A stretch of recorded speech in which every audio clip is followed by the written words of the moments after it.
Pensaste que nunca podrías ese pecado dejar. Pensaste que nadie querría ayudarte esa carga a llevar, pero siempre he querido en tu vida trabajar, pero siempre he deseado que conozcas mi verdad. Mi yugo es fácil y ligera mi carga. Ven a mí y te haré descansar. Corre a mis brazos, he estado esperando poderte abrazar y tocar.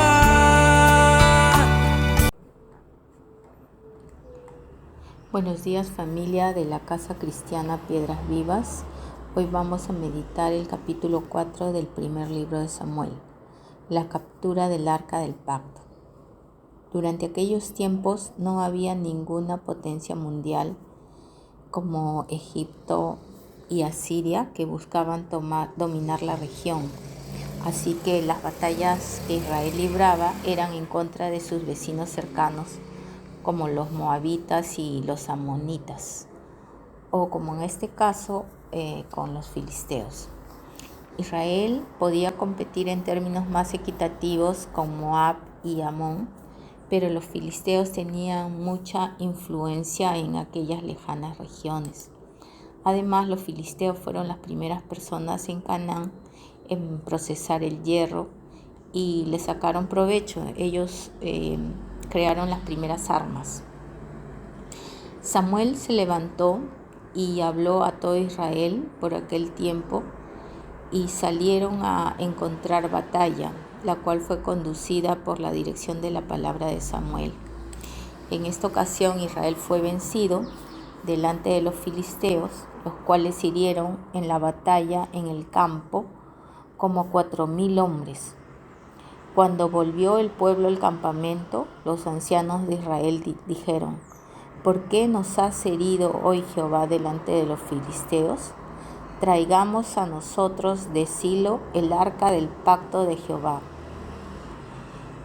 Los dos hijos de Elí, Ofni y Finés, estaban allí con el arca del pacto de Dios. El arca del pacto era la representación del trono de Dios en el pueblo de Israel. Se mantenía en el lugar santísimo del tabernáculo y nunca era visto por el pueblo. En el lugar santísimo solo el sumo sacerdote entraba y veía el arca, y solamente una vez al año. Sin embargo, ellos querían tomar esta representación del trono de Dios fuera de su lugar, fuera del lugar santísimo, cubrirla y llevarla a la batalla con ellos. Esto les daría la confianza de que Dios realmente estaba con ellos. Los ancianos de Israel estaban en lo correcto al ver que necesitaban la ayuda de Dios para ganar la batalla, pero se equivocaron en la manera en que fueron a obtener la ayuda, ¿no? En vez de arrepentirse, de humillarse y de buscar a Dios, buscaron métodos que Dios no aprueba, ¿no? Solo les importó si iba a funcionar. Su creencia era realmente una vana superstición. Ellos veían el arca como un amuleto de la suerte y creían que con el arca con ellos no iban a perder, ¿no? Ellos estaban esperando que el arca los salve, no Dios mismo. En vez de confiar en el arca, deberían haber estado más preocupados de que el arca estaba siendo servida y transportada por sacerdotes que habían abandonado a Jehová. Los dos hijos de Elí, Ofni y Finés, estaban allí con el arca del pacto de Dios.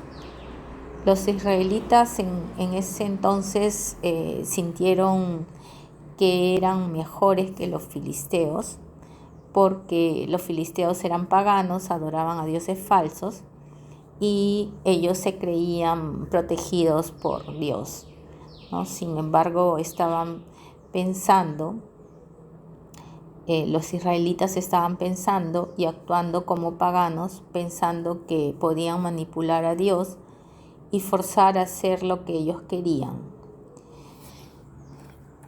Si se hubieran humillado o hubieran orado con devoción, con fervor, hubieran sido escuchados y salvados, ¿no? Si hubieran sido más humildes y entregados a Dios y acercándose a Él con oración, con alabanza. Sus gritos probaron su vanidad y su falta de fe, ¿no? Los filisteos reconocieron la superioridad de Dios de Israel, sin embargo no se sometieron a Dios, sino que simplemente determinaron luchar contra Él. Si en verdad creyeron que sus dioses eran más grandes que el Dios de Israel, no deberían haberse preocupado, pero sí creían que el Dios de Israel era más grande que sus dioses. Hubo 3 razones para esta gran derrota. La primera es que los filisteos pelearon con gran coraje de quien no tiene nada que perder. Y segundo, los israelitas sintieron que la batalla sería fácil porque tenían con ellos el arca del pacto y no pelearon con tanta fuerza, se confiaron. Finalmente Dios no bendijo la creencia supersticiosa de Israel en el poder del arca en vez de en el poder de Dios. Nosotros cometemos con frecuencia el mismo error que los israelitas cometieron. Creemos que si Dios está con nosotros, no necesitamos esforzarnos tanto. Pensamos que si Dios está de nuestro lado, el trabajo será fácil. Dios es una persona, no un genio que puede ser invocado de acuerdo a nuestra voluntad y no se deja manipular. Perdón. El arca de Dios fue tomada, eso fue lo más lamentable en esta batalla, pero el Dios del arca aún estaba en su trono en el cielo y guiando estas circunstancias para su gloria. Israel pensó que podía ignorar al Dios del arca y encontrar salvación, pero Dios mostró que Él era más grande que el arca. Los 2 hijos de Elí morirían el mismo día como prueba de su máximo juicio contra la casa de Elí. Esta fue el resultado de las malas decisiones que tomaron los israelitas. Elí, cuando recibió la noticia de que Israel había sido derrotado con miles de hombres que lucharon y que sus hijos habían sido asesinados y que el arca había sido tomada, cayó de espaldas sorprendido por las noticias y murió con un golpe en la cabeza, ¿no? Esta noticia fue nefasta para él. En muchas circunstancias que nosotros consideramos como calamidades, Dios las usa para glorificarse en sí mismo de una manera maravillosa. Israel tenía razón en entristecerse por la pérdida de vidas y el arca en un solo día, pero debieron haber tenido confianza sabiendo que Dios era perfectamente capaz de cuidarse a sí mismo.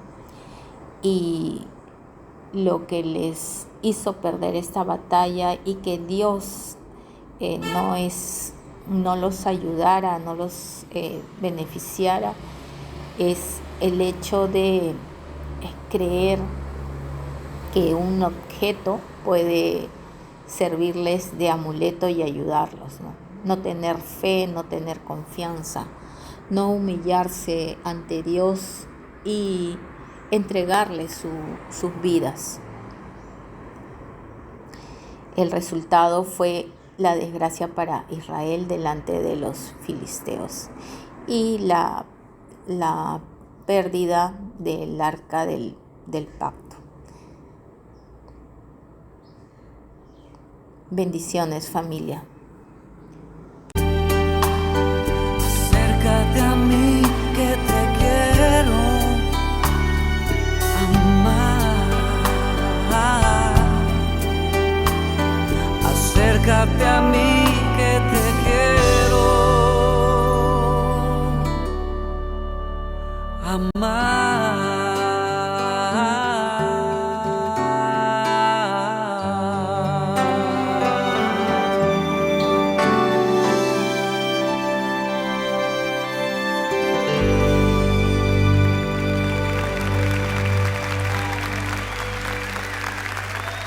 Ese fue un canto, el Señor cantándonos a nosotros.